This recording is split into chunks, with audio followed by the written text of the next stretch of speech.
Dungeons deep, the shadows thicker. A hero's tale in every line. Grab your sword, it's questing time. Roll the dice tonight, oh roll the dice. Fate's a gamble, risk the price. Roll the dice tonight, oh roll the dice. One more turn could change your life.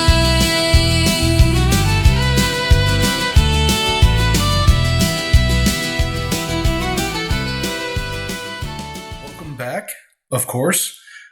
For those that are watching, be it on YouTube or Rumble or listening on Spotify, take a couple seconds, give us a like, give us a follow, subscribe, whatever your preferred platform calls it.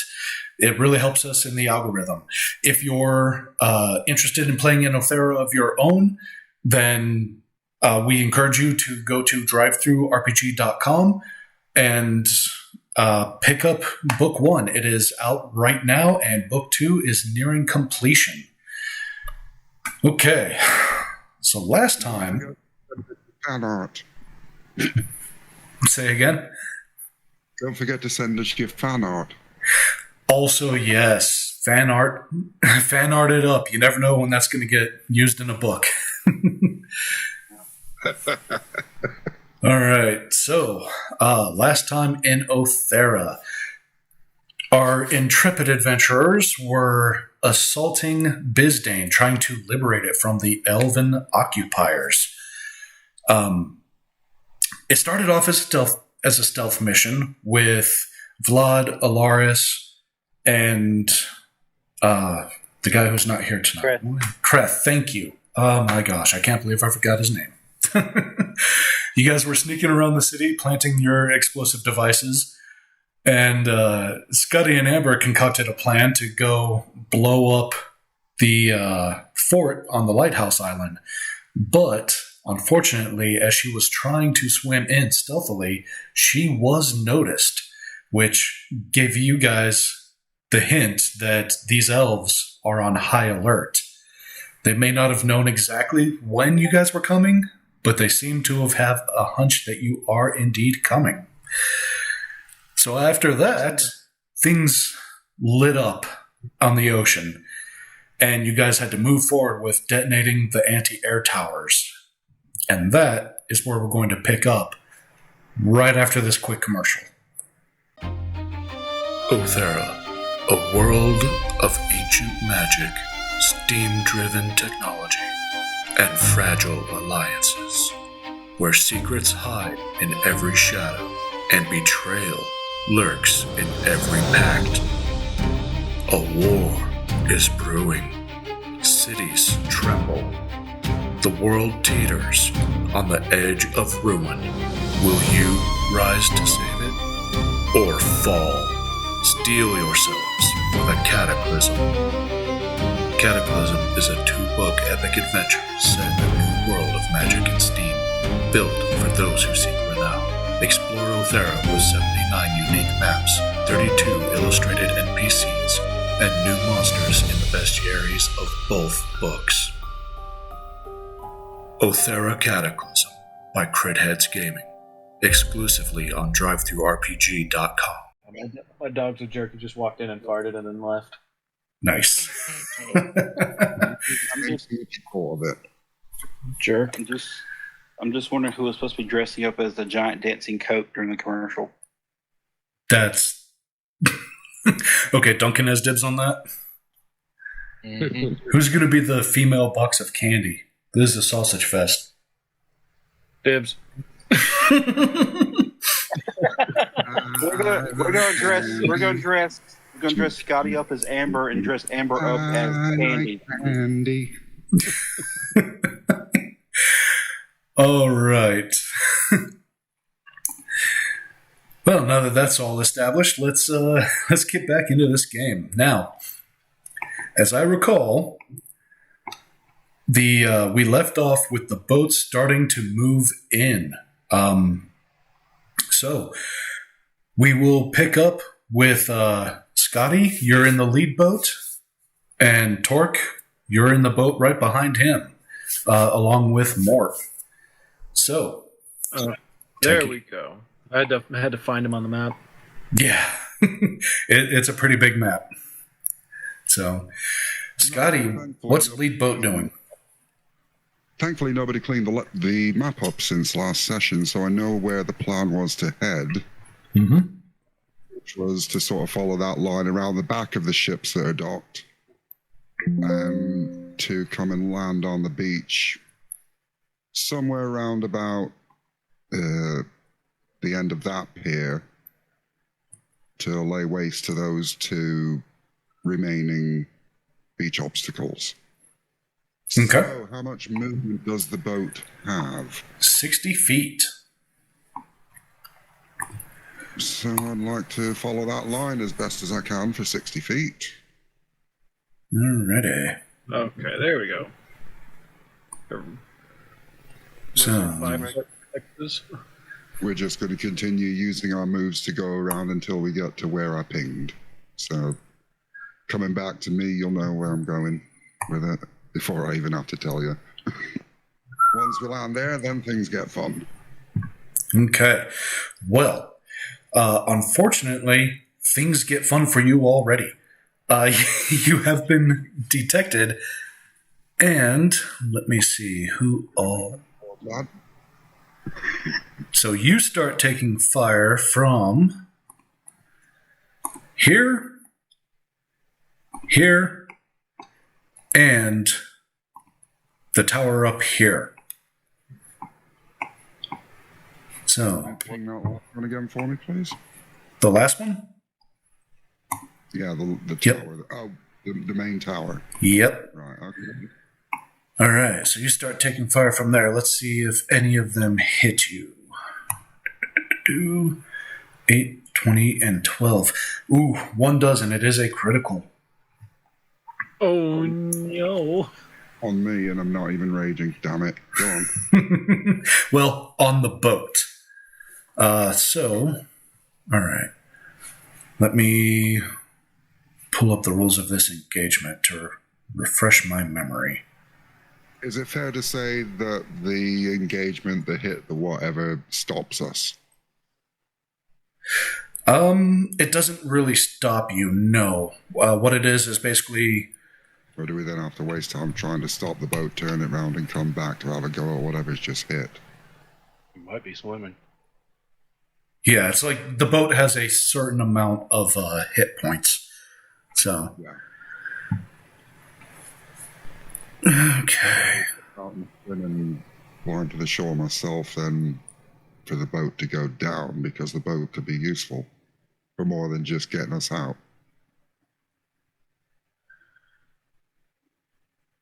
I mean, it has got a gun on it.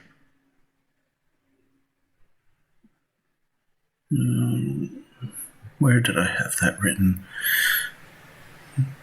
You're just gonna look back at him and go, "My gun's bigger than your gun," and start back. I mean, I'm pretty confident here. I'm sure these boats are built to be able to handle a craft. Okay, there it is. Each asset can take 2 hits before it's destroyed.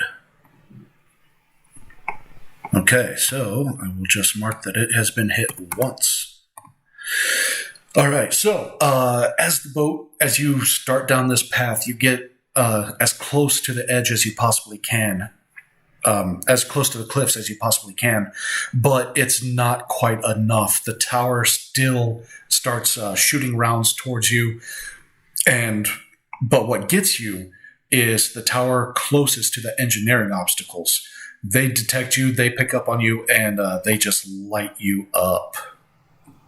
We don't get any sort of cover from the cliff, seeing as we're climbing up the face. You're not climbing yet. You're in the boat, traveling, and it was these towers right here that hit you. There's so many towers there. Which ones?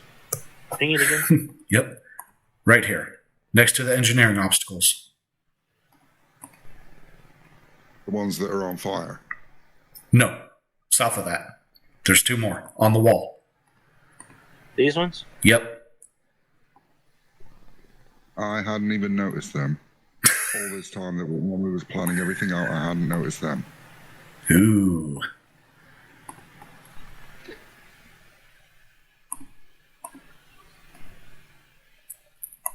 All right. There looks to be like another 4 of them on the other side of the wall as well. I didn't realize that that's what they were. I thought they were just ornamental caps for the wall. Or, you know, like roofs on guardhouses or whatever. Ignore that accidental click. Okay. Right, okay, a little bit more to do than I thought. Not a problem, though. Just a wee bit. All right. Rosie and Torque. What is boat 2 going to do? Rosie and Torque. Rosie and Good Torque. question. What are we going to do?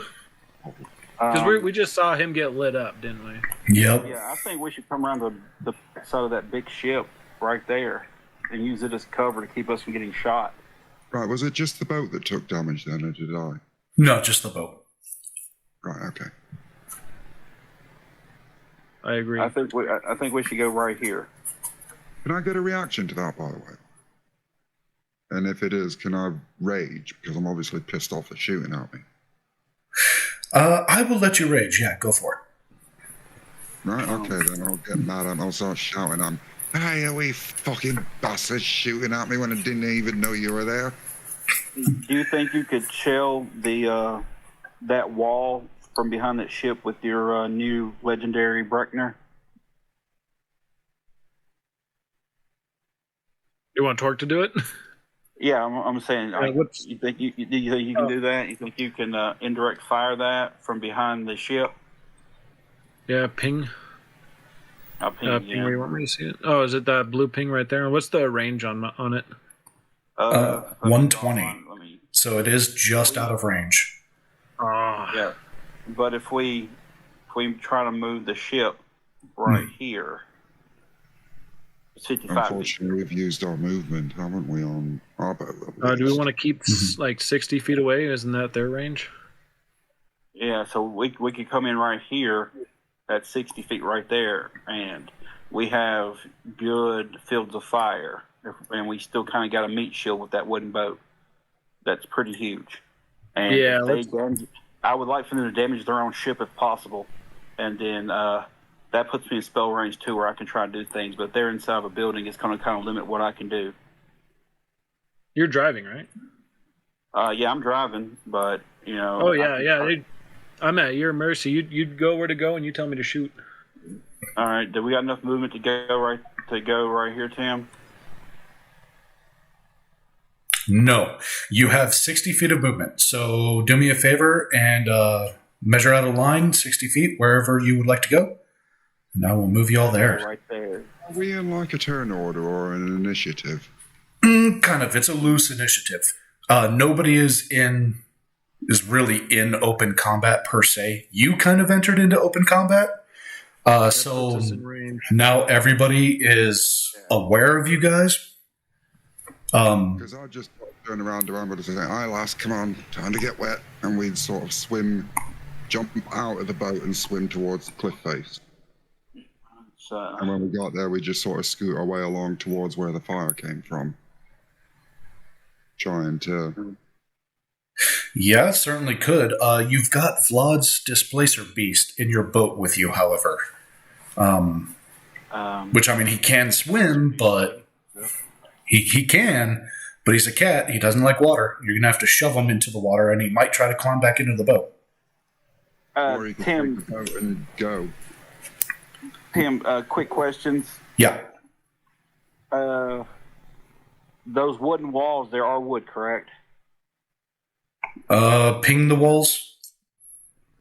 These right here. Okay, the ones ringing the beach. They are not wood. They are metal.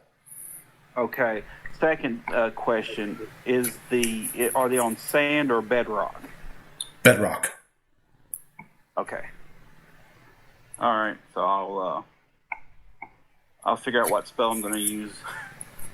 Well, you're Can I jump in here, or are we? Just look up at the cat in the boat and say, "You can either come with us, or you can figure out how to fucking sail and get the fuck out of here." Okay. Well, let me jump in here for a second. So Morio could use his illusion to couldn't he, to create like replicas of the boat and give them a little cover? No, he can only create replicas of himself. He can make it look like the boat is chock full of displacer beasts, and that might scare some people. But he can't duplicate the boat. Either that, you just end up with the other boat seeing the first boat coming towards it with this terrified-looking displacer beast behind the wheel, coming at ramming speed head-on. Okay. Well, I would say lock the what's the steering system on a boat? The rudder. Lock the rudder so it crashes into the dock here, and we'll roll dexterity to see if Morio can jump. Yeah, another hit and that boat's dead. So that's not a good idea. Not if we want to keep the gun on it. Okay, second question. Can Vlad do something right now, or are we working through some sort of initiative? We can. Let me just get Torque taken care of, and then we'll go to the land team. With that 60-foot movement, we're in range for that 120 feet. So I can take a shot. Yep, go ahead and take a shot. And I assume you're shooting at the towers right here? Yep. Okay. So, do you want us to use the D20 in Roll20, or are we free to use our own dice? You are free to use physical dice, as always. Okay. The displacer beast in case. So, on that plus to hit for the Brackner, I didn't see that on there. Is it just going to be like the same plus to hit like my other Brackner? Yep, your dexterity and your proficiency combined. Okay, Is it sweet. displacer beast capable of making If I itself? dex up by 1, I believe it's a +7. Yeah, +7 to hit. Okay. Now, it was +6. So, my one's been does a 9 hit? Nope. A 9. So you fire a couple of rounds, and like the Mark 18, it's like a 3-round burst, so it's just like doom, doom, doom. And the barrels rotate like a Gatling gun. And these 3 rounds go soaring, but they don't hit the actual fencing. They land short. Good news is, I will mark that it does hit one of the engineering obstacles. Sweet. And did I have another action? I think I had a bonus action. Okay. Nope, no bonus action. Does it destroy it though? Because they've all got. Oh no, attack! I got 2 actions. I get 2 attacks. No, they don't all have explosives on them. There's 2 remaining towers and 4 remaining beach obstacles. Yeah, but some of them have explosives on them that failed to go off. Yep. So I'm gonna do a second attack. Okay. Aiming for the wall again? I gotta relearn my character sheet. Damn. Right. Okay, this one. All right, this is a dirty 20. Dirty 20. Okay, that is a hit. 7. Oh, okay. Let's see. What was the damage on that? 4d12. Oh, that's all right. This is a little bit different. We're a little fast and loose with the vehicle combat here. So. Oh, okay. So that's marked as a hit. You load up 3 new rounds, thum, thum, thum, and this time your aim is right, and you do nail the gate and start to rock one of the towers. It is badly damaged, but it is still standing. I had to adjust to recoil, guys. Don't worry, I got this now. All right, land party. Motion of the water. You just got to account for the water. All right. Did we do fate dice yet? No, we did not. Thank you for reminding me. Yeah, everyone roll a d6. Torque, you missed this. We instituted a fate system. That's 2. So No, we got 3. everybody. How do you roll a d6? How do you roll a d6 on roll 20? Just click the D6 button. It rolls 1. We are looking great, guys. The left-hand Oh, side. there it is. And there's a dice-looking one at the bottom. Yeah. Also, Bring it down. hey, Tim, I want to do a two round combo over 2 rounds. You tell me if it's doable or not. Okay. 2-round combo of what? Well, I can use move earth, but not on solid stone. But if I erupt earth this round, next round it's technically no longer rock; it's loose earth, like disturbed terrain, and then I can use move earth on it. Okay. And I'm thinking basically use that on that turn. It lets me create a 20-foot trench, and I just want to drop those 2 towers and that wall on that round into that trench. How deep is that trench? 20 feet by 20 feet. 20 by 20. Okay.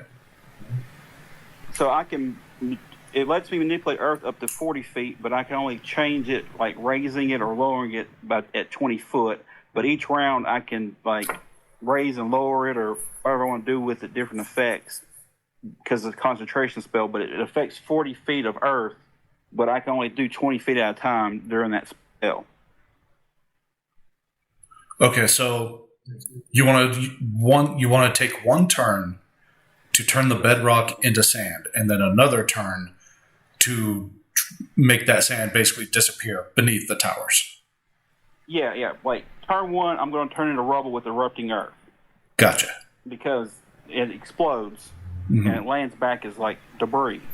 Gotcha. And then the next turn that debris into a 20-foot sinkhole.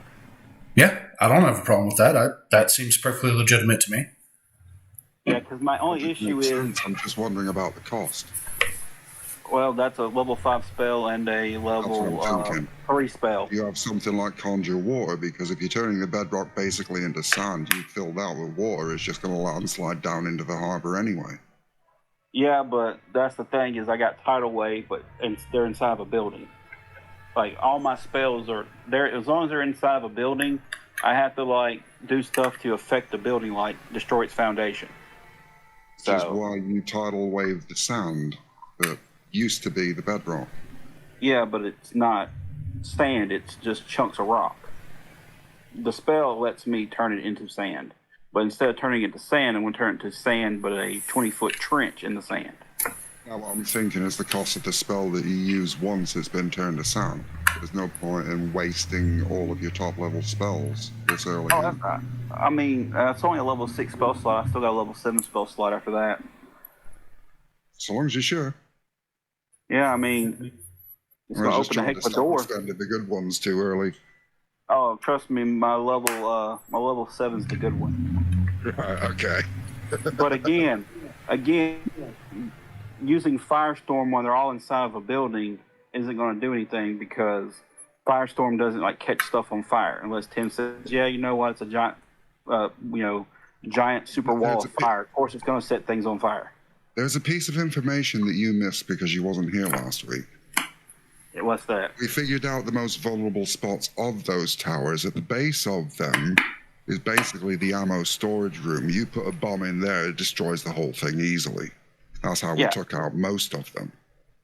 Yeah, but that would have to let fire get inside the building. So again, that's up to DM's discretion. Thirdly, I'm the airship's radio. More powerful transmitter. Mm-hmm. Can I radio to the airship the bomb code and have it retransmit the bomb code over its radio? I've got no problem with that. We'll save that for next turn. Let's move on to the landing party.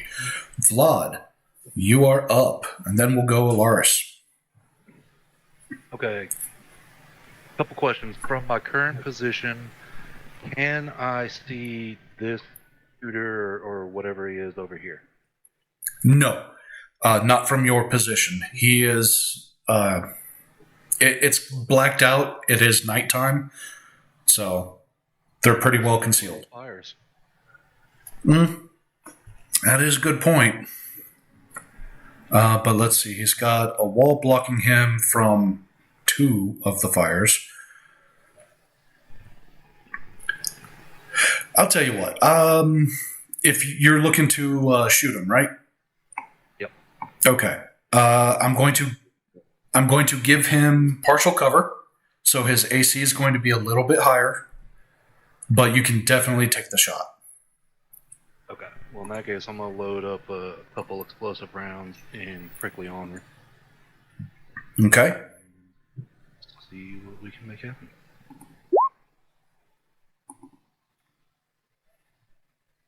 All right. Let's see. With a 13, that is not going to be enough. Yeah, you load up an explosive round, you aim at the tower, and you fire at where you think the enemy is. But it turns out that, that glint of firelight was off of an extinguished lantern, not off of a sentinel. So you explode the lantern. Cool. That's always one. Alright, well, we'll take one more shot. Okay. Okay, yeah, same thing. You take you line up another shot, and you're a little bit more left of where you went to shoot last time, and you just completely miss. The round goes wide. Scotty looks at Amber and says, "See, you're not the only one who hits the handrail, lass." Anything else from Vlad? Yeah, let's go ahead and move, and I'm gonna try to do so stealthily. Like, obviously, they probably know where I just shot from, but let me see here. What's my movement range?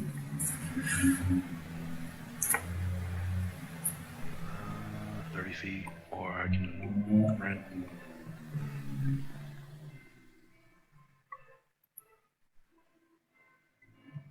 Yeah, I'll just move. Okay. And you're trying to be stealthy, so give me a stealth roll. Alright. Come on. Okay. It's all right. Just get them low rolls out of the way early. Anything else? Nope, that's it. Okay, Alaris. Well, Alaris doesn't want to make himself known yet, so he's not going to really engage too much in combat, but he will, look around in the spire that he's in and see if there's a way he can, seal off, the ladder or something that comes up into where he's at. Yeah, it's pretty easy to do, actually. So there's a trap door in the corner of the tower, and it is set up to be able to be barred and locked. Cool, so I'm going to do that, and right now Alaris is just going to pretend to be a sniper in the thing with really bad aim. That way, if they're suspicious, they're not that suspicious of the tower, the sniper tower. Okay. Suspicious. All right. Let's see. Kreth is going to come over here, and he is going to set the explosive and try to swim out to sea without being caught. So, let me open up a sheet and give him a stealth roll. Yeah, good job, Chris.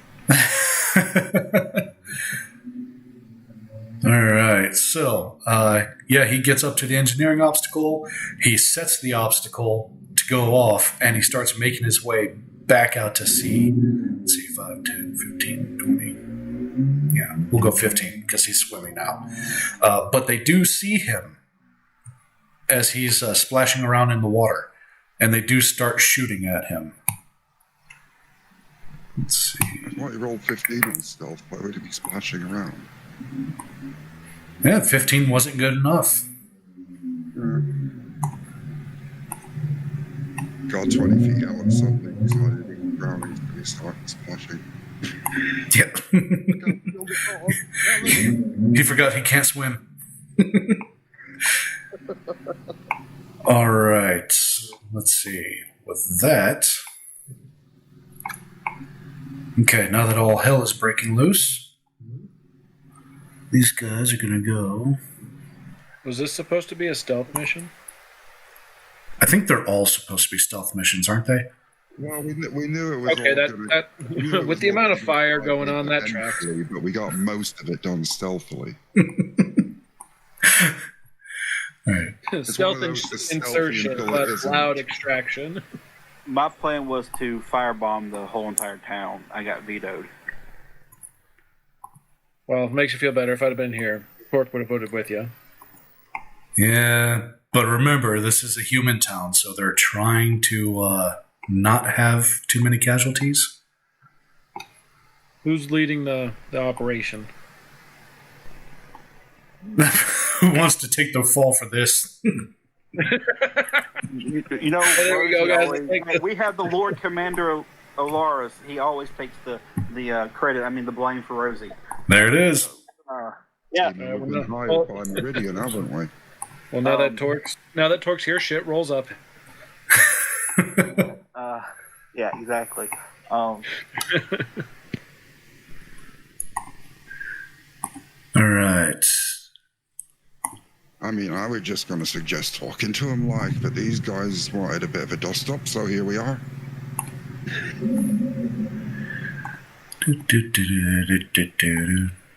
Don't mind me, just moving things onto the token layer. If it Yeah, wasn't don't mind for the- Tim. He just more people. If it wasn't for the anti-air, I was going to sleep bomb the whole entire city, sneak in, blow everything up, and leave. But we have anti-air we got to worry about. And we only have If two the anti-air anti. wasn't there, we would just try and blitz them with the airship. Vlad, We only have two anti-air towers left that have to go off. I'm guessing there's a whole war going on that I missed. Taking out the airship can take on the main tower. yeah, it's pretty much open warfare now. Vlad, you did the hide in plain sight last time, so re-roll that stealth for me. Because you do it with advantage, right? Yeah, let me see exactly what that does, and I'll tell you. That's also not it. He just stands there, and because it's dark outside, they totally forget that he's there. He is a black dragon. Plus 10. That's racist. It's a plus 10 to stealth roll. Okay, yeah, so that's a 20.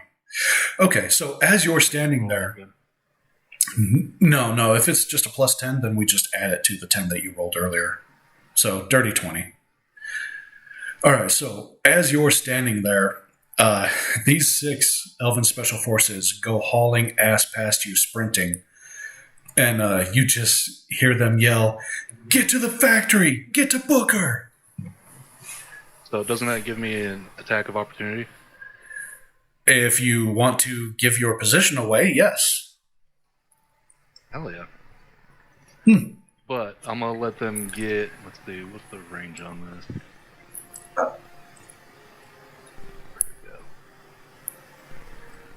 20 feet. So yeah, I'm gonna let them get to about where they are, Mm-hmm. and I'm gonna lob a couple hand grenades. All right, yeah, because I've got multi-attack, so I can throw 2 hand grenades, right? Not for a reaction. A attack of opportunity, you only get 1 attack. All right. Well, I'm gonna throw a hand grenade right in the middle of them. Okay. Let's see. For that, just a D20, I guess. Give Your me strength check. a dexterity. Because you're throwing for accuracy, so just kind of a flat dexterity roll. Okay. Yeah, with a 14, I would say you are more than accurate enough to get it close enough. Refresh my memory on the damage on that one. It's 5d12 to hit points and 6d12 to armor. Okay. Roll them up for me.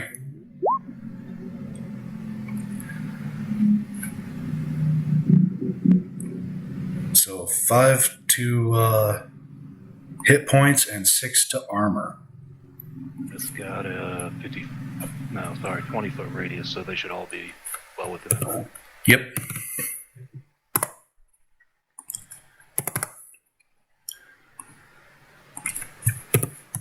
Hey, Tim, Yep. I've taken Scotty's advice and tweaked it a little bit. Okay. What are the dimensions of that tower?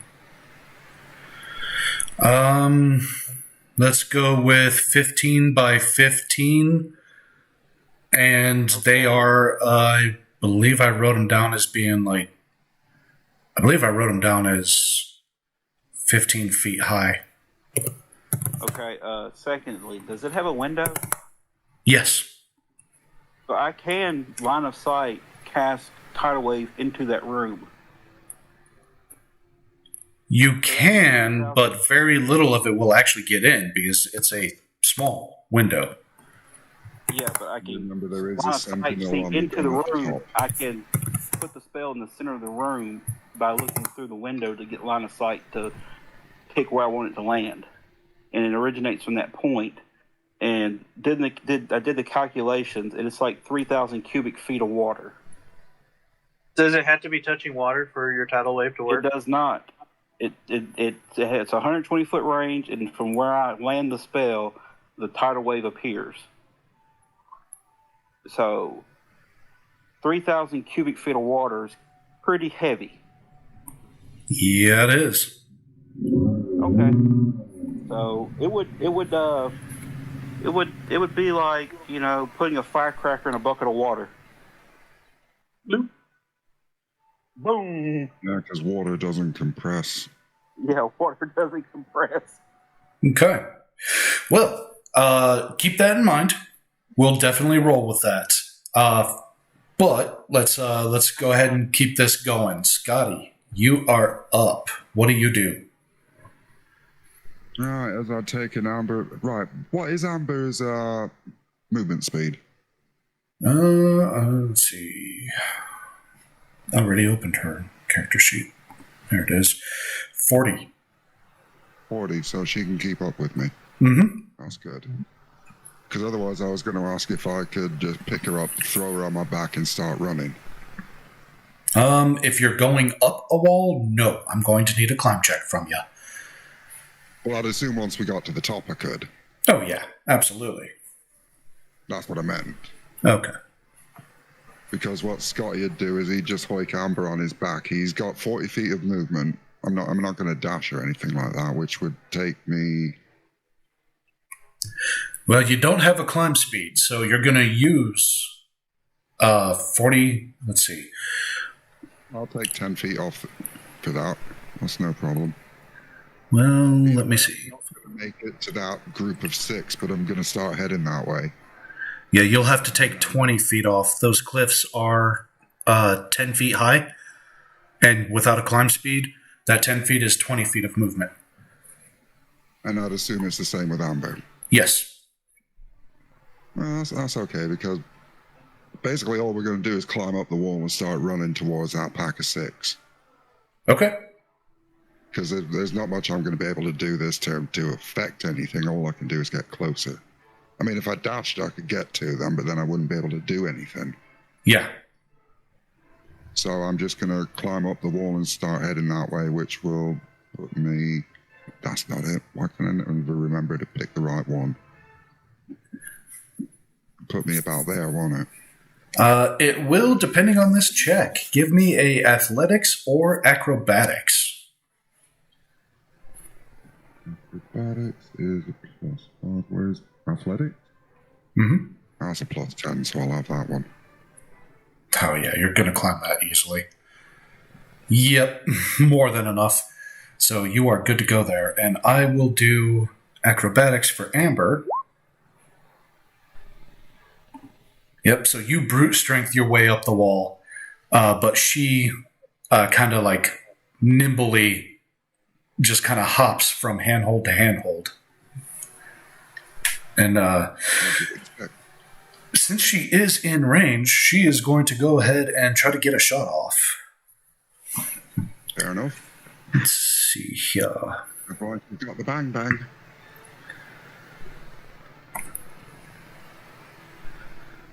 And that's what I'd have done if I had the gun on me. So, actually, I've still got my crossbow. I could have put an arrow in someone's knee.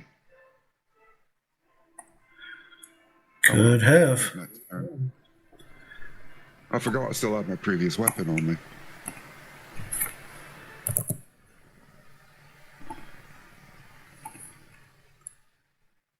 Okay, and since she's in combat,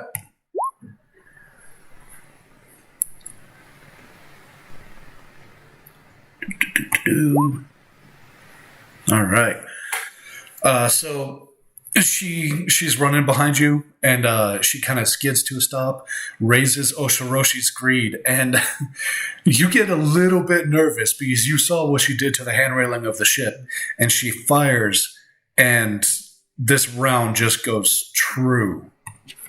In her line of fire in the level of a handrail. Right. And let's see, she's going to use one of your fire rounds for that one. Here. Done screwed up. Okay, there we go. Okay, so it'll be another 5 and on fire. Fire, fire, fire. Scotty just sort of looks back at her and goes, "Aye, lass." More of that, I think. She just Gives her a wink and carries on running.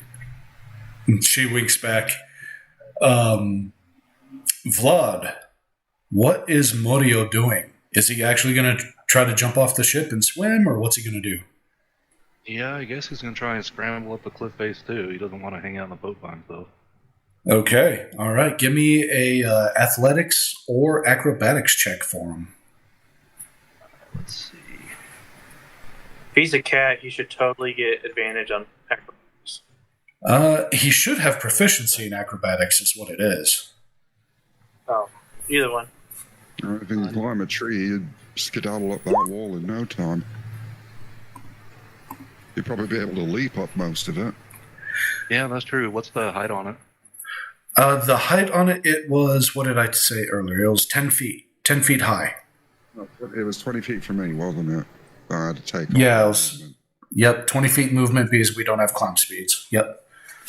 Well, he can jump 40 feet with a mounted rider, so he should be able to clear that pretty easy. Oh, yeah, he would absolutely clear it easily. Yeah. Do what you got to do with him. He's yours. Okay. Yeah, so he'll just leap up here with them. Scotty just looked, oh, you didn't fancy learning sailing, huh?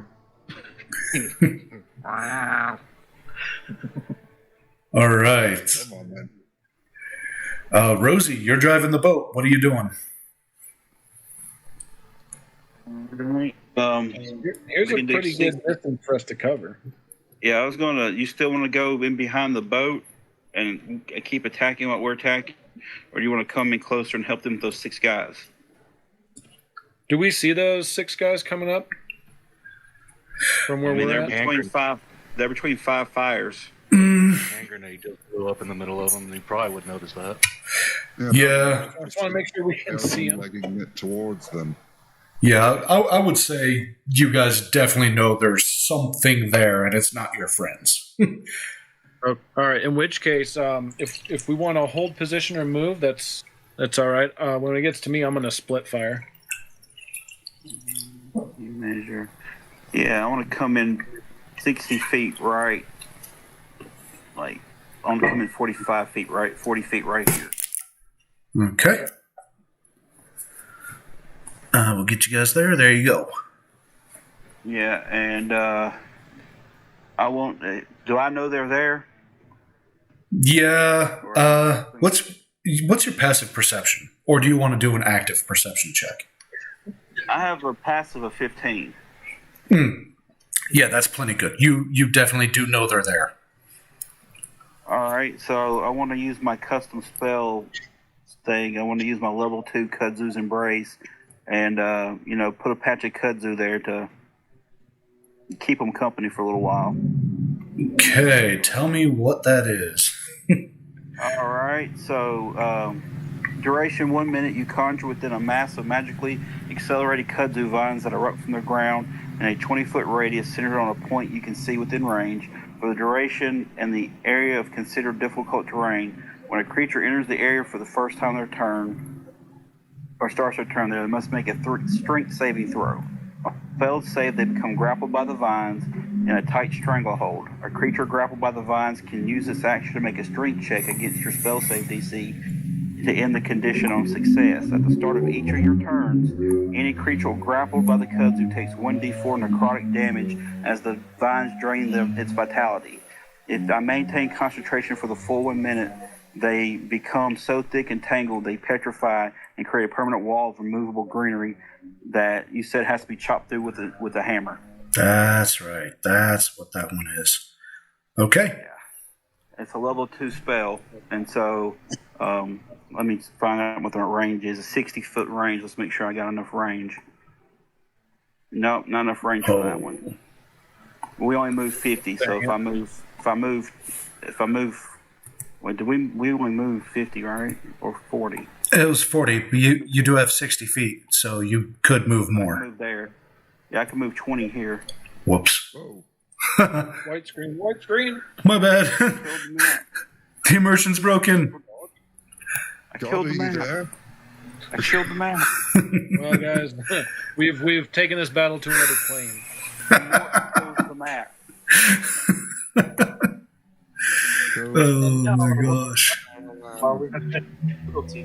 Of all the blunders. Okay, where the hell is So it? if we move 20 foot to here, that gives me enough room to cast a spell. Okay. Here, let me measure with you.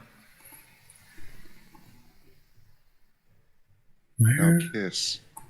I'll be right there. You just need to see the middle, or at least a part of it, because the vines will continue from that one point. So Yeah, it's 20 foot. It'll be a 20-foot diameter spell. It just comes out and starts grappling around. They got to make a tree saving throw of, see, what's it? Right, let me 10. ask you something about this 10 plus spell. 8. Yeah. Is it affected by me doing damage to? Because you're going to be wrapping up everything that I'm going to be wanting to hit. As long as you don't bludgeon it. That's exactly what Torque's gonna do. And that's exactly what Scotty's going to do. Because he's got a fucking great big hammer that does things like that. And a great big grenade launcher. Hitting them is different than hitting the vines. Yeah, but if they're wrapped up in the vines, it's not like it's going to be a surgically precise bludgeoning. No, it just continues to wrap around them into more and more. And then if the concentration If lasts. the enemy that's entangled takes damage, does it cancel the effect? No. It's only does if I hold it for 1 minute, does it become a permanent wall? All right, so we just make sure that you don't break your concentration. Yeah, and then after 1 minute, then it starts taking bludgeoning damage. But I mean, it's green vines. I guess it could catch on fire. Yeah, by 1 minute they'll be dead anyway because I'll have smashed them to pieces. Yeah. 'Cause I'm assuming I'll have advantage on all attacks because they're entangled. Yes. They're grappled. Yeah. They'll be grappled. Yeah. Oh, yeah, boy. They're grappled and slowly taking 1d4 necrotic damage. Basically, trash mobs. Smashy, smashy. Have fun. Yeah, pretty much. Okay. Low. It's low spell level. Have fun. You said it was a 20 feet radius, right? Yeah, 20 We'll foot. Yep. meet us up there, so we're just going to make sure nothing comes towards him. Let me draw out the thing for Tim. Oh, I got it. All right. Thank you, though.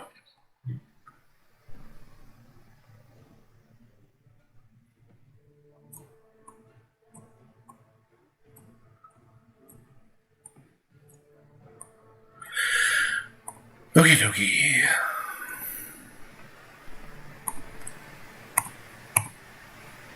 There we go. All right, Kudzu's Vine activated. Yeah. So that was movement and action. Any bonus action you want to take? Bonus action. I'm gonna go ahead and get my wildfire spirit out. Okay. Is that Vine's area of effect? Yeah. Yeah. When you walk in, anything that new walks in has to take a strength saving throw. So if I walk in there, I'm going to have to worry about your vines. Yeah, you're gonna have to beat a DC. I think what's the DC? It's like 8 plus 10, so it'll be of 18. Mm-hmm. 18 strength. Yeah, you gotta be 8. Yeah, my spell save is 18 now. 5 for wisdom, 5 for proficiency bonus, plus the DC 8 beginning part. I've got to roll 18 or above. 18 or above. Yeah, what sort of save? I know what sort of... Strength save, 18 or above. Strength save. Strength, Oh, yeah. yeah, so that's Yeah, you should be able to do that. anyway, so... Yeah. Yeah, I'll be fine. No worries. Yeah, you should be okay. As long as I can take a couple of prickles if I get them. Yeah. All You right. can make a check to escape on your turn anyway. Yeah, because I'm assuming you don't have spell weaving or anything like that yet. No. Okay. All right, Torque. I'm just coming up with running into, that's all. Torque is going to split fire. He's Okay. going to do, one shot there and then another shot here. Okay. Sounds good. Hit me. Yep. Let's see. For those the elves there, that's 19, and then on the tower it's a 17. Okay, both are hits. Let me mark the tower. Go ahead and roll damage for the elves. What was that damage? It was 4d12. Mm-hmm. For the elves. Oh, that was kind of shit. 18 for the elves. Okay. And then for the tower, that was worse. Oh no, that one's fun. 11, 23, 27.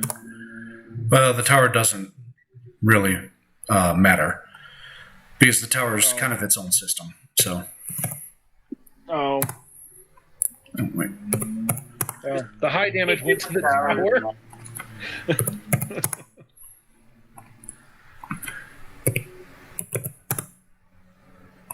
Yeah, this should all be 140.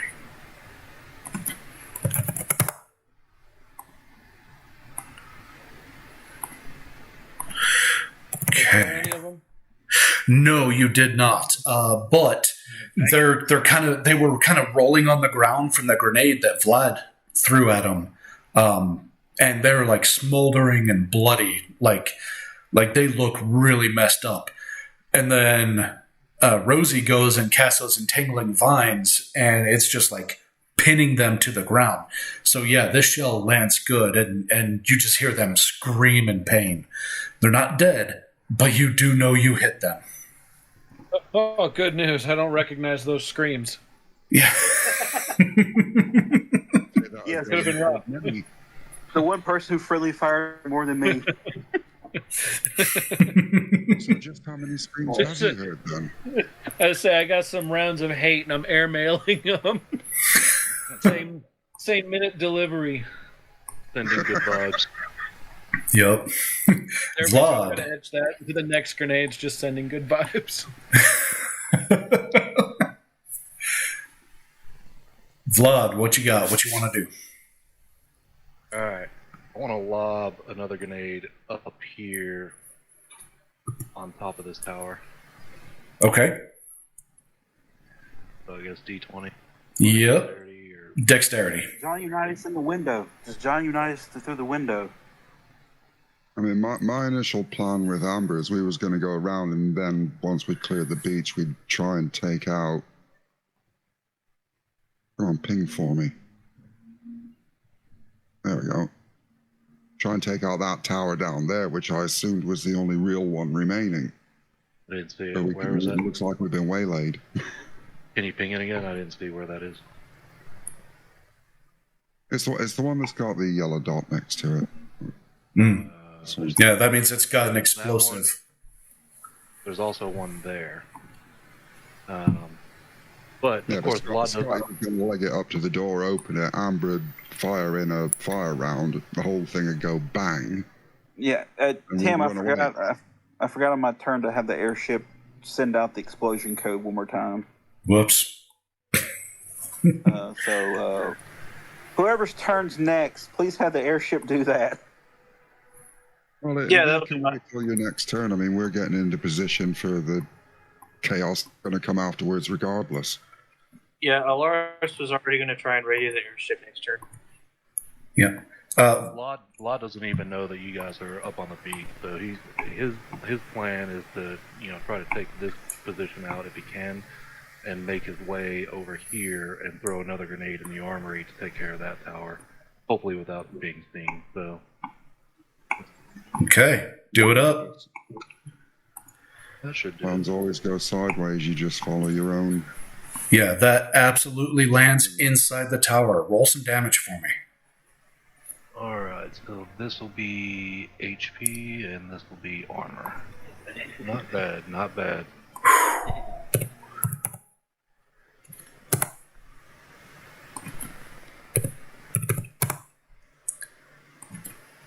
Jamie want big boom. Okay. And all right. So yeah, you pull the pin on this grenade, you chuck it up in the window, and unlike your shots, you have a clear view of the window now. And it goes right in and boom! And you see pieces of armor plating from a Sentinel 2 just go flying out the window. You don't know if it's alive or dead, but you do know you definitely heard it. Or Alaris.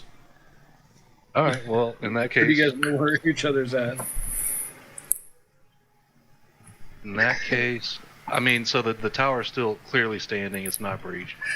It's not breached, but it is in really, really bad shape. You think one more explosion, and it's probably going to go over. Alright, well, let's see if we can make that happen. Let's throw another grenade in there. Nope. No, not enough to get it in the window. However, it does go off at the base of the tower, and the tower does come down. I'm going to stop you there. That window is fucking huge now because there was previously an explosion Yeah? from the first grenade that went in. You think a 10 is enough?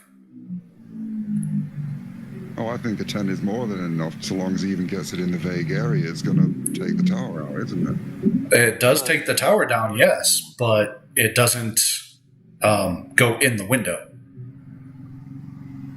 I mean, as long as it drops the tower, that's the end point, that's the goal. That's the aim anyway, is to drop the tower, because the Sentinel did we is lose in Tim? the harbor somewhere. Can you hear me? Yeah. We can hear you. Okay. Yes, the tower does come down. It just does not go in the window. I'm just saying the difficulty level's a lot easier, because the window is now a door.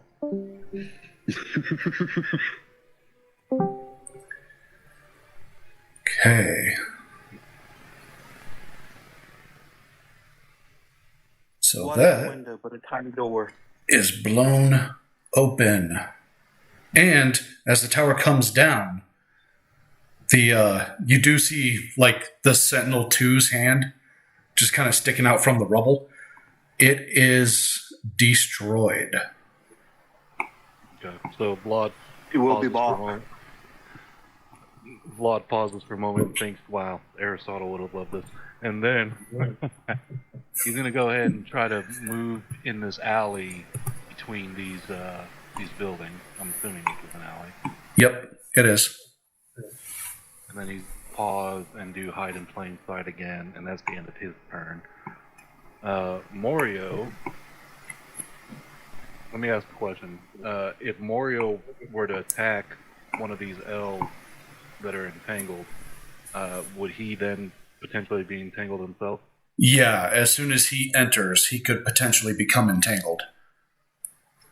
Okay, he's not going to do that then. He's going to skirt around the side of it. Yeah, that was why I asked as well. Let me check my movement here. So that's yeah, he's gonna skirt around the side of it. Okay. He's got the scent of blood and blood in his nose. All right. Anything else? Nope, that's it for me. All right, Alaris, you are up.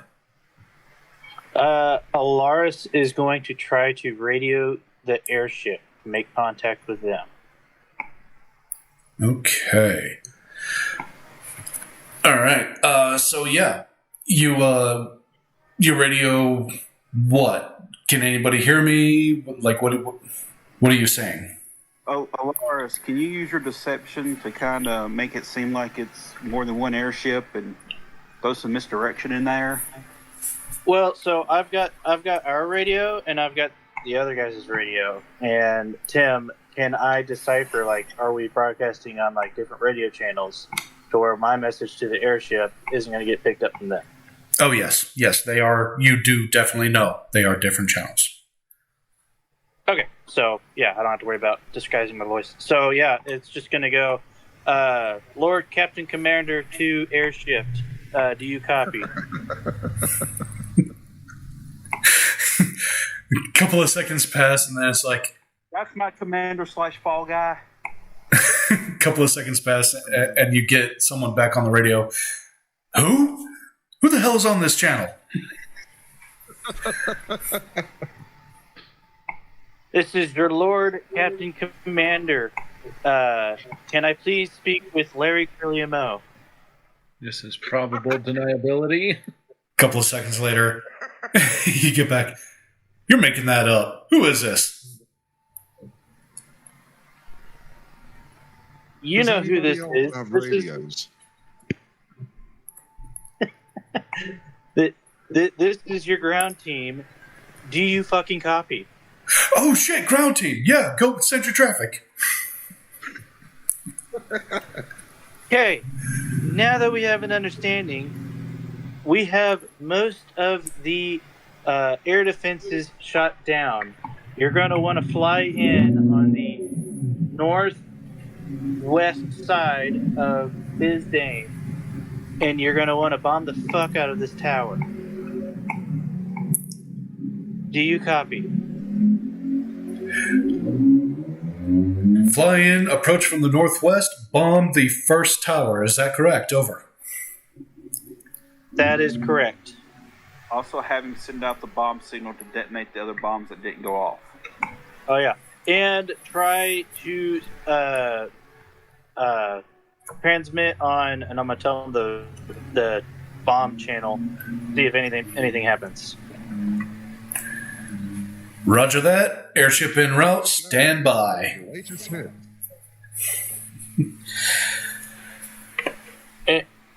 And if I see the airship coming to this thing, like, I will shadow step to safety.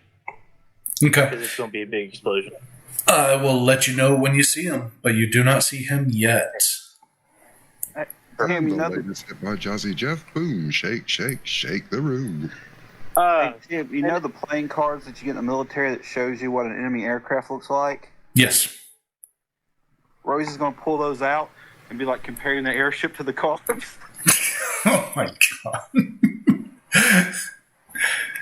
god.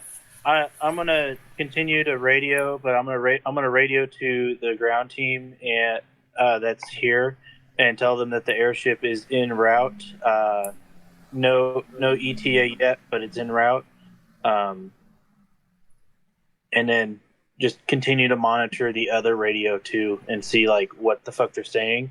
Because if I can, I want to try and like keep them inside the tower. Okay. So we all have radios. Yes, you all have radios to communicate with each other.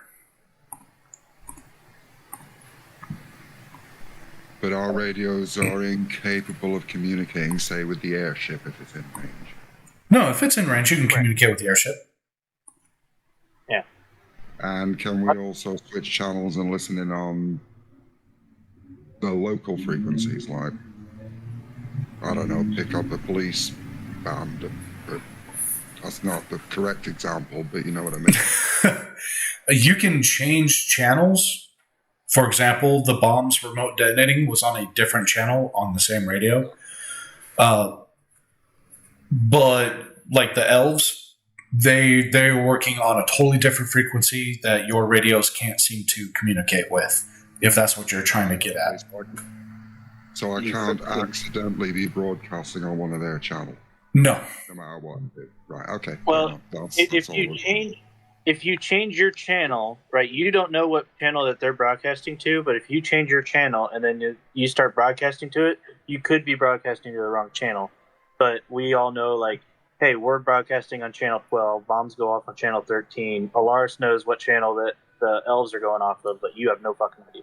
No, the elves aren't just on a different channel. They're on a totally different network. Yeah. They're on it's like Die Hard. It's encrypted. You know, in Die Hard, he gets the radio, but he can't use it because it's encrypted. Exactly. That makes more sense. So, I was going to say, Alaris is watching that he picked up is super fucking valuable. Yeah. Alaris can eavesdrop on the elves because he has captured an elven radio. Nobody else has captured an elven radio yet. So he could be doing stuff like I see approach forcing to the southern part of town. Everybody get there now. All right, he can mess with them. Yeah, so like right now, Alaris is just being the broadcaster, and if he sees like commotion, like people trying to leave the Booker's castle, he's gonna try and like keep them there, like protect Booker, you know, shit like that. That way, when the bombs go off, it's like they're all centralized. He's keeping people on the wild goose chase, and at the same time rounding them up.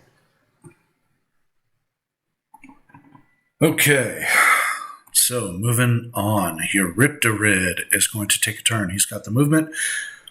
He is going to swim over to this engineering obstacle and start rigging it up with explosives. And he seems to be having a bit of a problem. So, Rosie no, it was Mork that started the adventure with Eurypterid. So, anyway, Rosie and Torque, you guys are watching Eurypterid, and he seems to be struggling with the bomb, and you don't really know what's going on, why he seems to be struggling with it, and then just out of nowhere, boom! The whole beach, the engineering obstacle, Eurypterid just disappears in a bright flash. And when the dust settles, the engineering obstacle and Eurypterid are just smoldering heaps.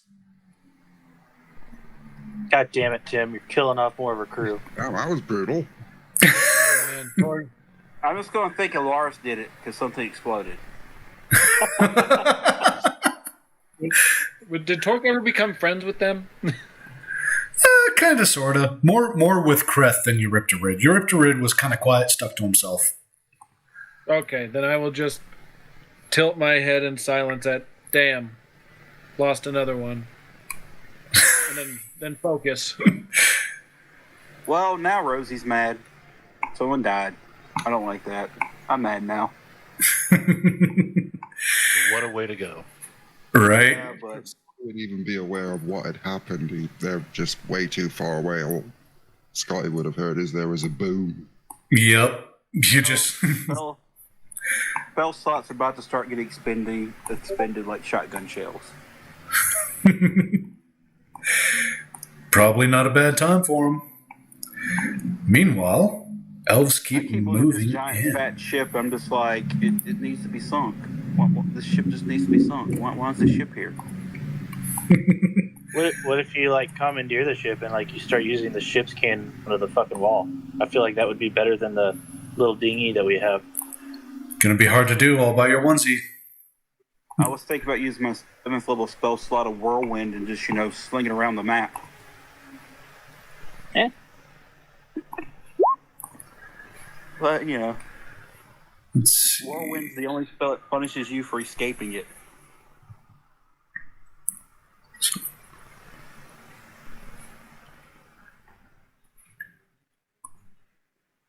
Whoops. Oh, I can't believe I just closed that. All right. Give me just a second here.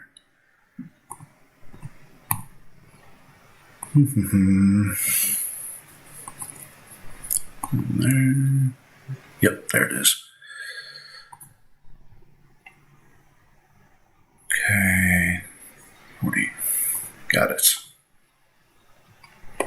Okay, so these Elven Special Forces guys, 2 of them do manage to escape. You said it's difficult terrain, right? Difficult terrain. Okay. So 2 managed to get out, but the rest failed their strength saves. They are still stuck in there. Okay, Scotty. Yep, that is their entire action, was escaping the vines. All right, so I'm gonna go ahead and roll a d4 so you know what damage they take on my turn. Okay. Yeah, That's 3 damage to each on my turn. I will go ahead and apply that now to the ones that have escaped. Hey, Tim, I'll be right back. I gotta go use the restroom. Go for it. All right, Scotty, you are up. But those 2 that are trying to run off next to Scotty, first of all, I'm going to use my bonus action and rage because it would have worn off by now. Okay. And then I'm going to run roaring at the one nearest to me. I'm assuming I'm going to have to go around the towers, and that's going to be like 15 feet of movement speed, but whatever. Let's see if I can move him.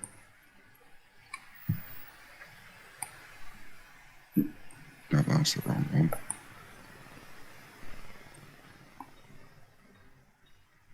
I'll bring him around that way, and I'll attack the one at 6 o'clock to me. Okay.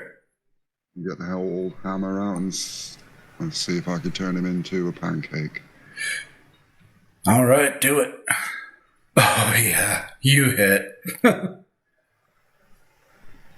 Smashy, smashy.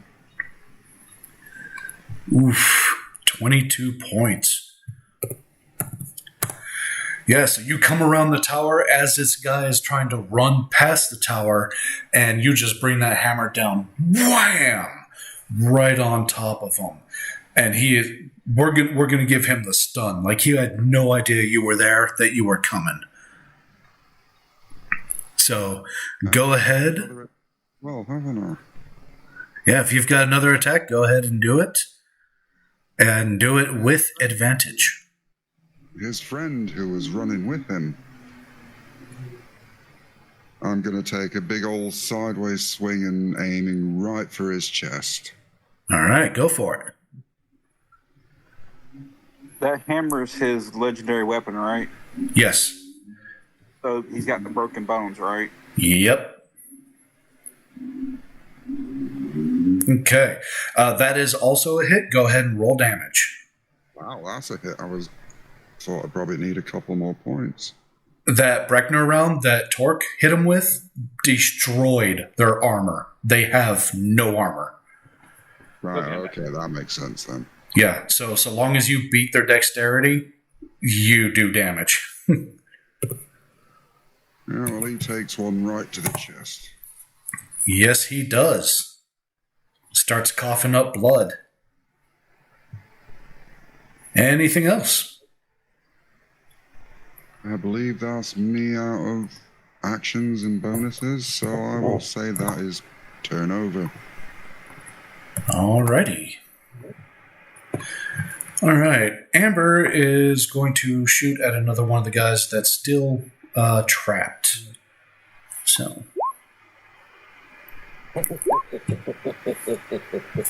Yeah, the nat one doesn't matter. She's got advantage. So.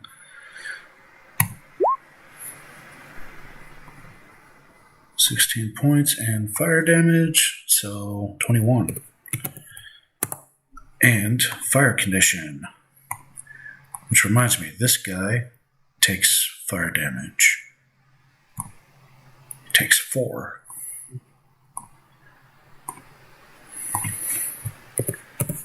Yeah, so the one that you clobbered in the head, he's still got a little bit of a fire going on his uniform. He didn't bother to put it out. He didn't think it was going to be that big of a deal, but now he's concussed.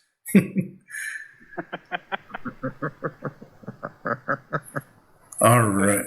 Because he's going to be out of next week's game. Yep. Call the coach. He ain't going to be happy. All right, Rosie, you are up. He's quite happily self-immolating and blissfully unaware. All right, so I'm going to try out some fun things. I'm going to go into overdrive mode. Okay. So, these guys have taken damage, right? Yes, they have. Which ones? I'll take this guy. I'm going to go ahead and use the cantrip Toll the Dead. He needs to make a wisdom saving throw. What does that do to a living target? Toll the Dead is if they take damage, if they fail the wisdom save, it's 3d12 damage. Oof. Ooh. Yeah. What's the DC? Yeah. Yeah, it's my spell save DC of 18. Yeah, he fails. Yeah, let me make sure I got the damage right because I know it's a cantrip, so it goes up with my level. Okay.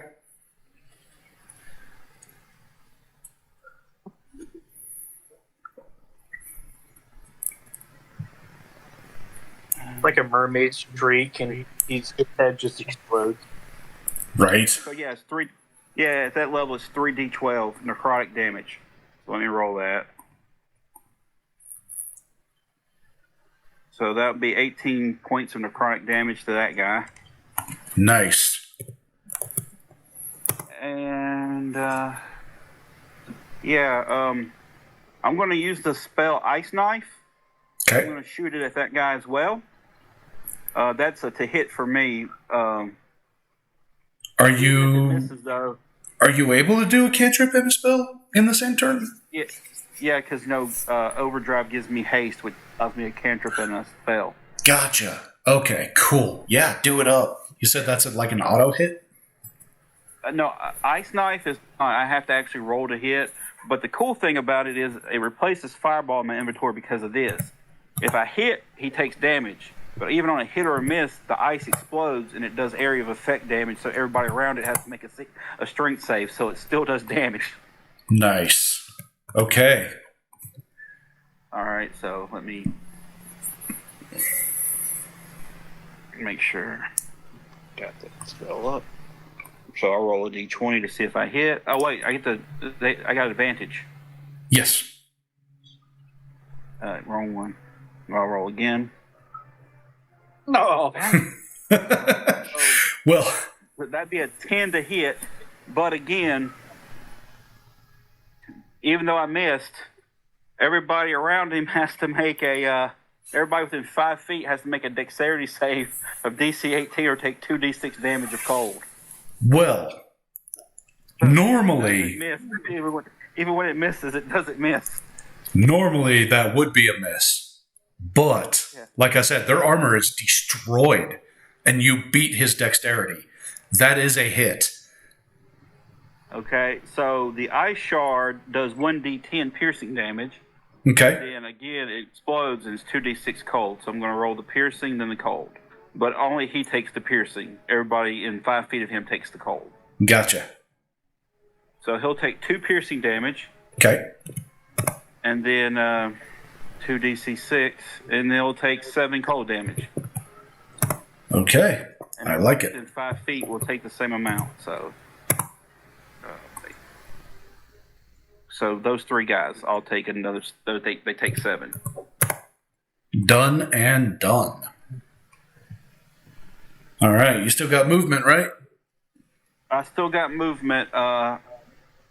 Torque, you want me to pull into the dock so we can get off the boat, or do you want to stay out of harm's way and just keep lobbing stuff from here? I'm having a lot of fun with this Breckner, so. Yeah, okay. We're just gonna. Covering fire is my boat. We're just gonna hang out right here then for a little while. I will though use my my little send my little buddy 60 feet to the shore here. Go for it. So if you guys want to take the boat and take out the southwest tower, the yellow dot. Well, he flies, so he's not have to worry about getting caught up in the vines. And then I'm going to flame seed a pack with him. Okay. Same guy I've been picking on. Do it up. 6. All right. Hits no armor, right? He just needs to beat a 4, which, I mean, unless you roll, like what, a nat 1? Yeah. Oh, yeah. Yep. So that is a hit. Sorry, I thought that was the damage. No. I rolled. I got. It's 1d6 plus my proficiency bonus, so that'd be 1d6 plus 5 damage. Okay. That'd be 7 damage to him. All right. Damage. You got it, and I will give him the burning effect. You just sent that guy straight through menopause. I told the bells on, so he used bells and just took necrotic damage. And I shot him in the chest with a bolt of ice. It exploded. And then, my bird just shot a flaming seed at it. So, he went through menopause. He's having a bad day. He's having a bad existence. Good Lord. And then the grapple is going to take for necrotic damage again on my turn. All right, Torque, you are up.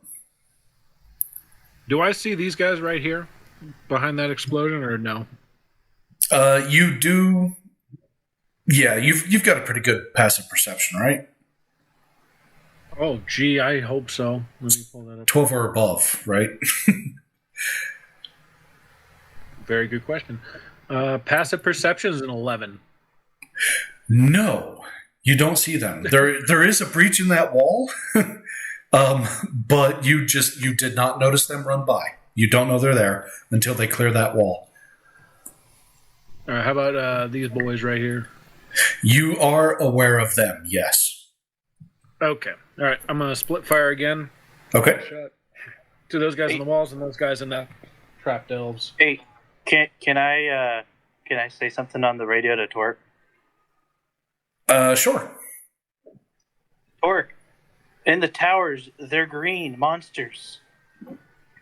Aggro on the tower. Aggro on the towers. All both shots going into that tower. Tim, do we got any incendiary rounds for the Mark 19 Breckner? No, just mundane. Yeah, so we're just gonna go mundane. We're gonna send both the hate into them. Okay. All right, that is a 10 and a 13. Okay, so the 13 definitely hits. The 10 does not. Okay, so for the 13, that damage is 15, 23. Okay. All right. For 12 damage. All right. Let's see. Anything else? You sent both rounds of hate, or was that just the first one? No, that was both rounds. Okay. That's right. Yep, sorry. All right, moving to the ground team. Vlad, you are up. Okay, I'm going to start with Morio. I would assume he's aware of these two troop movements, or do I need to roll perception for that? What is his passive? Let's see. Should be pretty good. Perception +6. Oh, yeah. Yep, he's plenty perceptive. He is well aware of both groups. Okay, so he's going to do displacement to get himself however many copies. I believe last time you did that, it was 3. Yeah, I think so. He should totally just create a funnel so they have to run through the vines. That's actually not a bad idea, but I've got a different plan.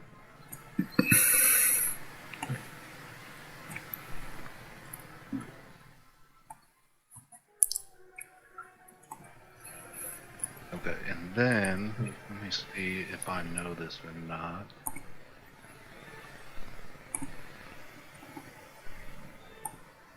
No, not really. Okay, but for the vibes, I'd like for him and his illusions to rear up on their hind legs and yell out a fearsome yowl, and then he's going to send 2 of the illusions towards this group. He's going to send 1 towards this group, and he's actually going to sprint down the alley towards Lod. Okay. You have control of the illusions, so go ahead and do what you gotta do. Alright, so they're gonna rear up, they're gonna yell out a fearsome scream, and then sprint dead nuts towards these groups. And then when they get to them, they're gonna just run right through them like a ghost. Okay. Maybe that causes some fear, or let me roll for that. Go ahead and give me an intimidation check, but do it with disadvantage. Because as soon as they run through, the elves are going to realize, oh, that's a Displacer Beast illusion. It's not real. Okay, well, maybe they don't run through. Maybe they just run up to them. How about that? That works. In that case, just give me a intimidation check. 14. Yep. Let's see. Let me go ahead and let's see which one looks scared. Oh, there it is.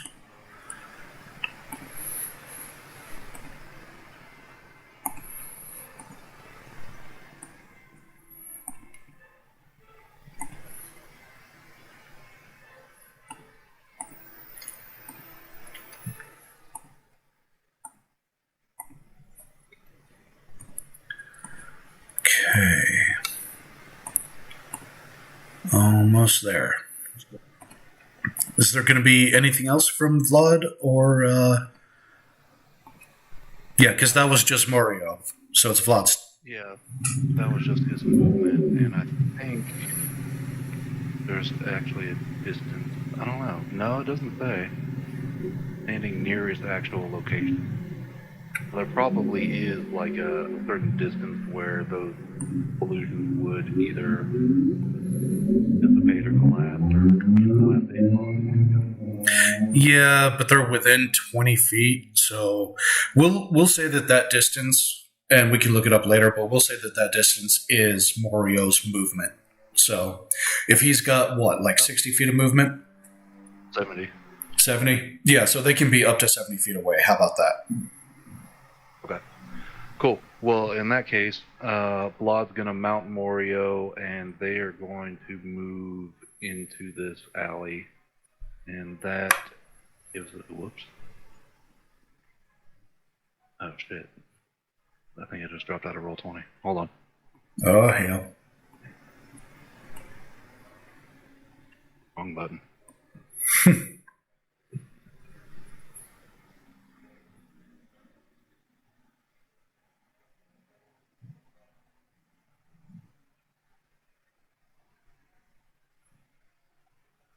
Come on, computer. Do your thing.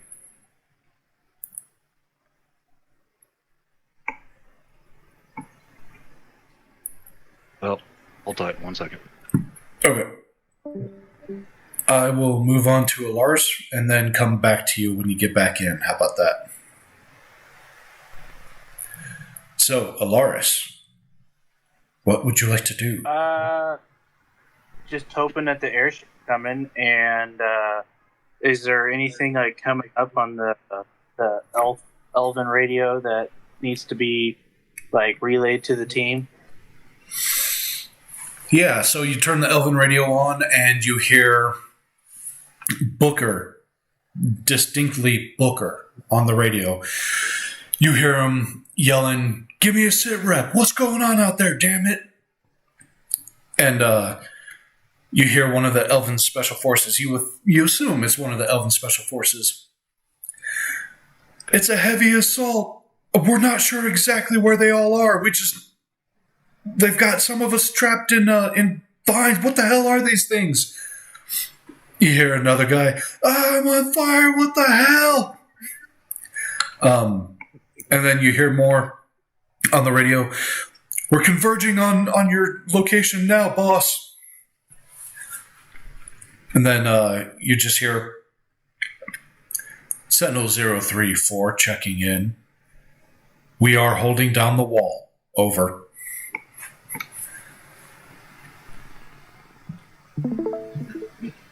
So that's what you hear on the radio. So just total chaos. Love it. Mm-hmm. Let's radio to the airship and see like where their fucking ETA is, because surely they're getting close. Okay. Yeah, the radio comes back. We are en route. We will be there shortly. Over. That doesn't. Is the whole party able to hear this exchange, or is it just able to hear the exchange with the airship? The airship saying en route, but you can't hear what the elves are saying. Is the airship only packing firebombs? No, it's not. it's not exactly a battleship, but it's got a little bit more than just the barrels you made. Okay, I was just making sure. Mm-hmm. Yeah. Okay, well, just to summarize the end of my turn, Vlad is now mounted. The Placer illusions appear to be engaging the elves, and that's where I'm going to stop. Okay. How many grenades did I have? I think I had like you told us we could carry like 6, right? I think we were each given 5. Yeah, the grenades and the charges were totally different. The charges you had 6, all 6 have been in place. The grenades you still have 5. Okay. And then remind me what they were. Was it the 5d12 for the HP and the 6d12 for armor? Yes. Yes. Okay, I will. 50 feet, radius of 20 feet. Yeah, I'm going to use the rest of my turn just to like stick all 5 of them together and make like one big old grenade that I could use if I need to. So I'm going to manufacture a bigger grenade with my 5 grenades. They're just going old school World War II Germany, huh? That's what it sounds like. Why have I got the image of Batman running with a bomb over his head? Indiscriminate use of absolutely everything. Give me a wisdom check. You got it. Wisdom.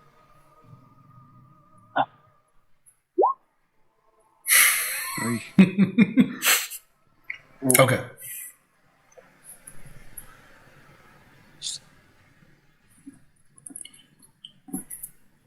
Just making a note real quick.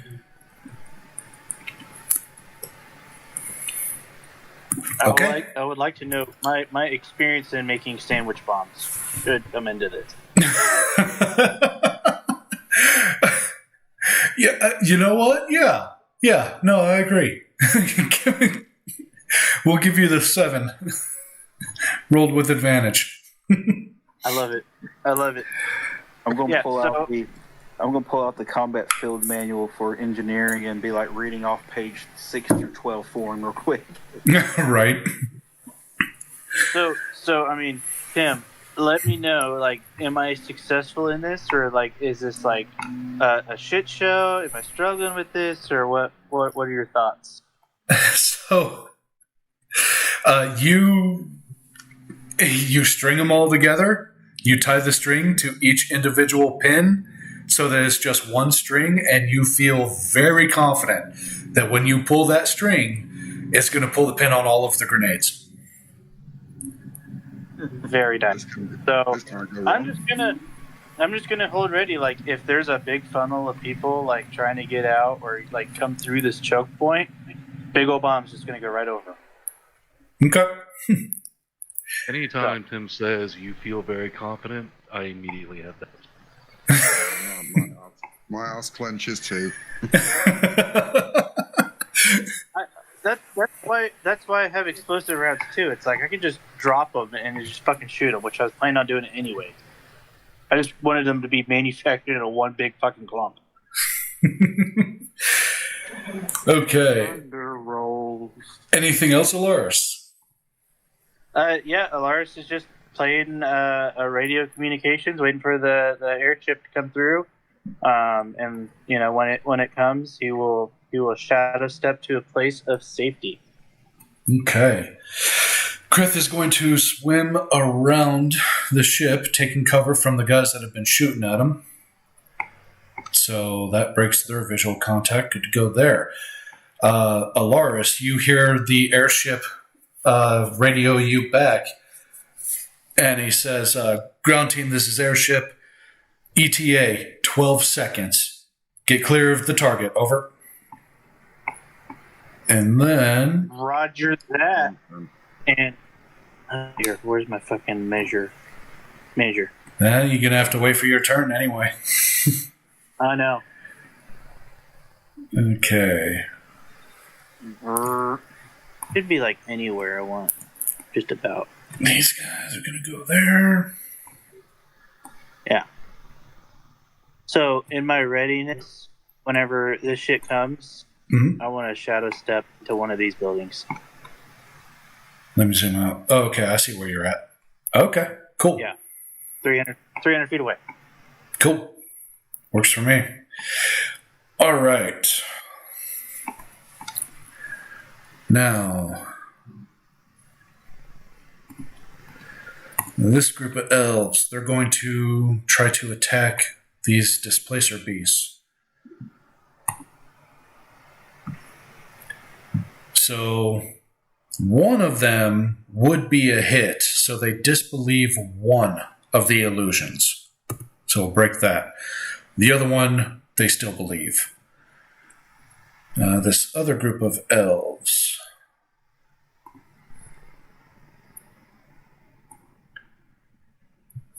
One of them hits that illusion, so they disbelieve that one and breaks it. Okay, but that did delay them. Did delay their movement. Now, these guys are going to step up to you, Scotty. Oh, they're capable, are they? Oh, they think they are. Let's see. We're about to find out. I thought they were smashed to pieces. Standing's pretty impressive, I've got to say. See if they got name tags. Yeah, dead and doornail. So they both miss. Cannon and fodder. Yep. Undescript henchman 1, undescript henchman 2. Yeah, they both missed with that attack, so we'll try again. Okay, and what's 4? Does a 21 hit you, Scotty? A 21 does. Okay, so they both did hit this time. So let me see. 2d12 plus 4. Didn't one of them have a concussion? Yeah. All right, Did he so have disadvantage on his attack? I mean that was flavor, but yeah, you know what? Let's go ahead and give him disadvantage. Okay, so only one actually hits.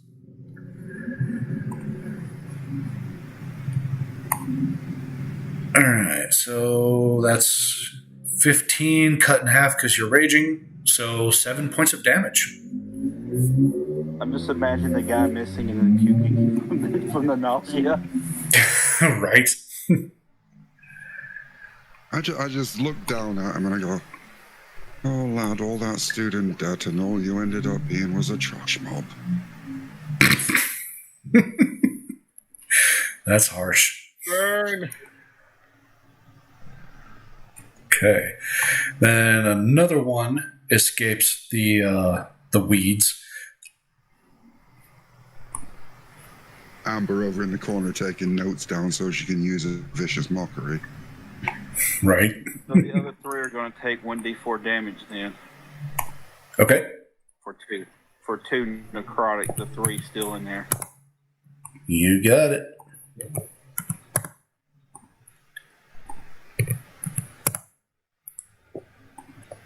And this guy started his turn in there, so he also takes it, right? No, it's only on the start of my turn, but since they didn't escape on their turn, when my turn starts, I do the damage then versus waiting. Gotcha. All right. And it is Scotty's turn. I've got 3 friends to play with. One of them's from the Vines, who's just escaped, hasn't he? Yep. The furthest south one. This one. Yeah. Right, I've lost track out of which was the first one I hit and which was the second. So this was the first, and this was the second. Look for the one that looks the most damaged. It's kind of a toss-up, honestly, between the first two. But this guy is still a little bit on fire, and this guy is not. Well, Scotty's going to leave the guy on fire because it's kind of fun to watch, and he's going to take the guy who isn't, pick him up, and just launch him at the guy at the bottom. Okay. Take a hand grenade, put the hand grenade in his pants, then launch him down at the bottom. Yeah, I'm not throwing him that far. The hand grenade would blow up and get me. Give me a strength check. Besides, Scotty likes throwing people at people. His bio take most of the explosive damage. Okay, with a strength. And you are aiming for this one, right? Yeah. Okay. Yeah. So the top one or the bottom one. Oh, this guy right here. I was just making sure you're not trying to aim at the guys that are in the vines. But No, I'm only throwing him like 6 feet. oh yeah. Yep. That's plenty. All right. So let's see. You're throwing him 6 feet. We'll do. I'm basically taking the guy who was there and throwing him at the guy who is there. Well, he ain't dead. He landed in the vines. He's got to make a strength save. Grab it by the ankles and swing him like a baseball bat. No, he's not in the vines. I was just putting him where I can easily click on him without the fire.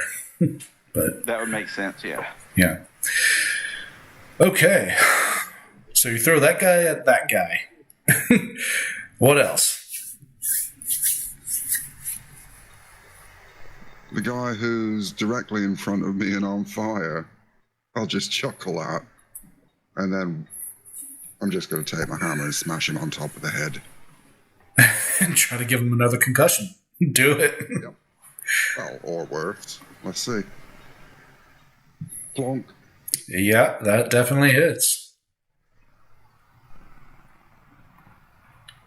Okay, 30 points. Very nice. Yeah, you bring your hammer down. You miss his head a little bit, but only by a little bit, and it crashes down on his shoulder, and like he drops to his knees. He's in so much pain from that hit.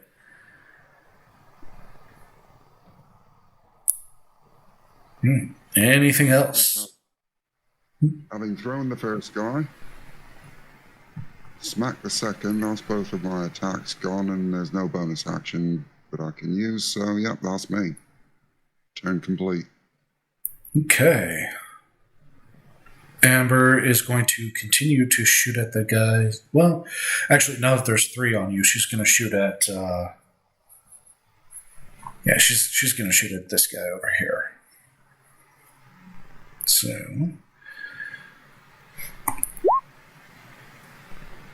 Jeez.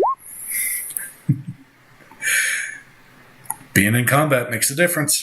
You know, that girl with that gun is way better than I ever was. But only in combat. She accidentally chipped a nail when they shot her in the water, so now she's angry. Yep. That's exactly what it is. Okay, so he's on fire too now. All right. Torque. Or, I'm sorry, Rosie. Rosie's up. Oh, All right. I'm going to equip Reaper's hand, Mm-hmm. and right here, at the entrance to the only escape route we know about, I'm going to cast my free casting of Spike Growth. So Spike Growth is 20-foot radius of ground, centered around a point. So let me get the circle for you. Thank you. I could use a mouse today. So we'll put it right here. So 20 foot around. 20-foot radius centered on a point within range. Twists, sprouts, hard spikes, and turns the area becomes difficult terrain for the duration. When a creature moves into or within the area, it takes 2d4 piercing damage for every 5 feet it travels. The transformation of this ground is camouflaged to look natural. Any creature that can't see in the area at the time the spell is cast must make a wisdom perception check against your spell save DC to recognize the terrain as hazardous before entering it. So if they try to run and escape through the building to get away from the bombs, they're going to take damage while trying to run through the difficult terrain. Nice. I take it. All right, and How will that affect the Larson and the Shadow Step? It won't. that won't affect it all because one, you saw me cast it, so you see, you know it's there, so you can avoid it, and two, you're shadow stepping out of it. You're not even actually going through it. Yep. Sweet. I got you. Don't worry. Oh no, I'm just curious. I did not know. I got you. Now, as for this guy right here, he's going to have to make a spell wisdom save. I am going to toll the dead on him, so he's going to start hearing bells. Till the bell tolls. Yep, for whom the bell tolls. He failed. So yeah, he's about to take 3d12. Okay. 21 damage of necrotic. Got it. And that would be a cantrip. That would be, well, that would be my action using the free casting of Spike Growth. And so that's my turn. So I'm going to Flame Sea attack him also, though. So let me roll a d20. Yep. Oh, yeah. 19 to hit. Yeah, it hits. And it's 1d6 plus 5. So he'll take 8 damage fire. All right. And burning. Cool. All right. Torque, you are up. Well, thanks to Alaris's, green mention, I'm going to fire both those shots back at that tower again. All right. Do it up. Yep, that one right there. Mm-hmm. Okay. 25 and 16. They both hit. All right. First damage is 25. Second. Oh, geez, that was terrible. And 16, 19. Okay. Got Is it. that with the boat mounted one, or is that the one you have that's your legendary? That's that, the legendary 40, 12. Gotcha. So you get the lightning damage if anything rolls a 12. Yeah, don't forget about that. That's extra damage. Oh, Yeah. well, yeah, I haven't been lucky enough to get that one yet. Yeah, Oh, well, thank you for the reminder. I did not read that part in there. I had to scroll back up. no problem. I got you. Don't worry. Yeah. All right, I'll keep an eye out for 12s. All right. Vlad. Okay. Vlad, you are up. Okay, so Vlad's hiding in plain sight in the alley. I'm assuming this group and this group are not aware that he's there. No, they are not. Okay. Then what? I kind of want to push my turn a little bit. I want to wait for these groups to move past him, and then I want to lob a smoke grenade, kind of in the middle of this whole ruckus, and radio the airship, and tell them that on their approach, strafe the smoke, danger close. Okay.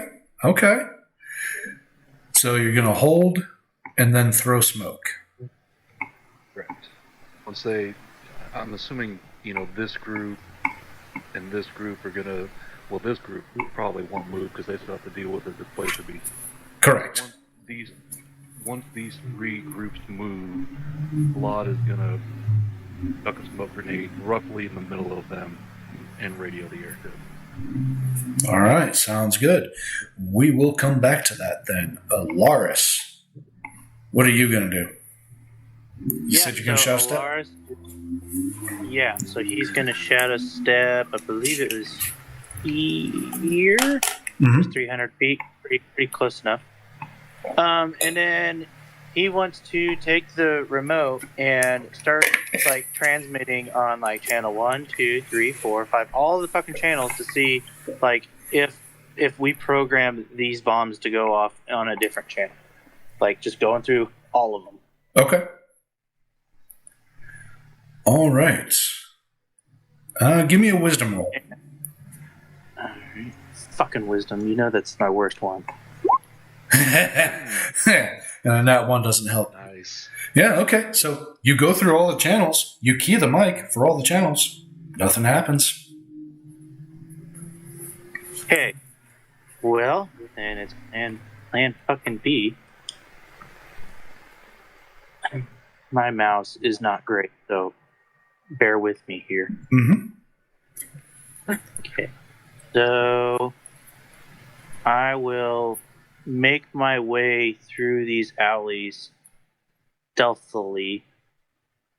What's my fucking range? I think I have 40? Yeah, 40 feet. So I will go stealthily 40 feet to this set of buildings. Okay, give me a stealth check. You got it. Very nice. Nobody seems to detect you. Bloop. And that'll be it. Okay. All right. Kreth, in the meantime, he's going to keep trying to swim away. Yeah. Okay. All right.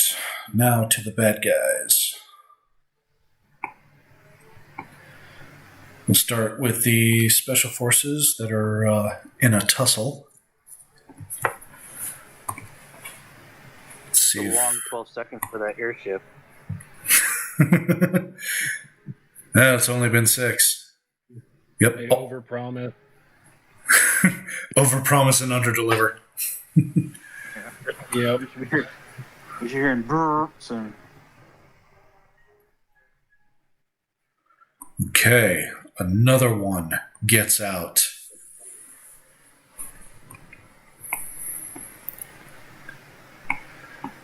All right, now attack the last displacer beast. The ones that didn't get out take 3 damage. Thank you. What is the AC on that displacer beast? 13. I'm sorry? 13. Well, actually, that's not right. He should have Aristotle. Yeah, it should be like 20 or 21, I think. 22. 22? I think it's 22, yeah. Let me double check that real quick. Okay. Well, either way, it's better than 19. So they still believe they did not hit that displacer beast. They still believe that he's real and just hard to hit. Yeah, that AC should be 22. Okay.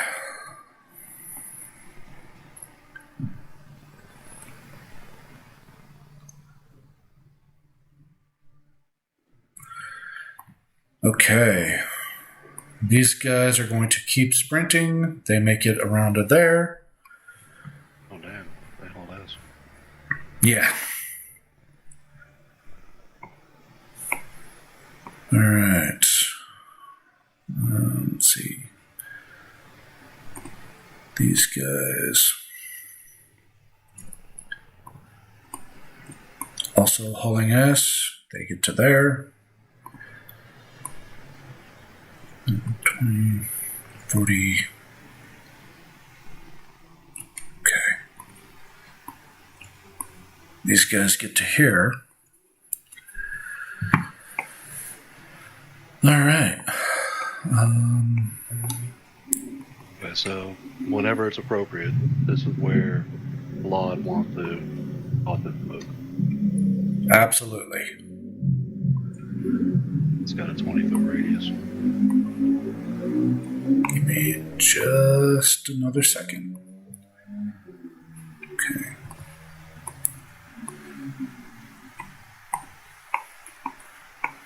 Okay.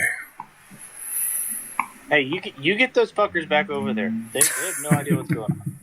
Oh no. By now, they know. So glad I'm hidden. Let's see. I know I have it somewhere.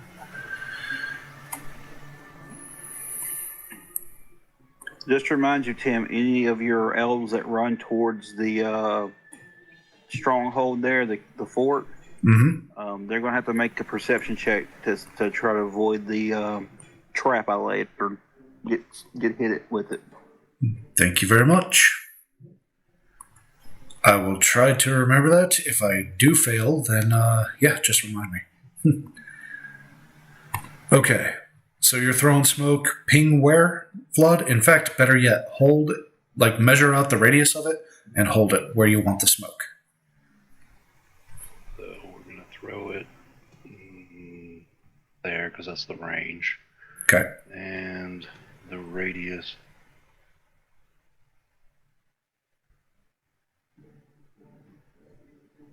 Is that. Okay. All right. Good to go.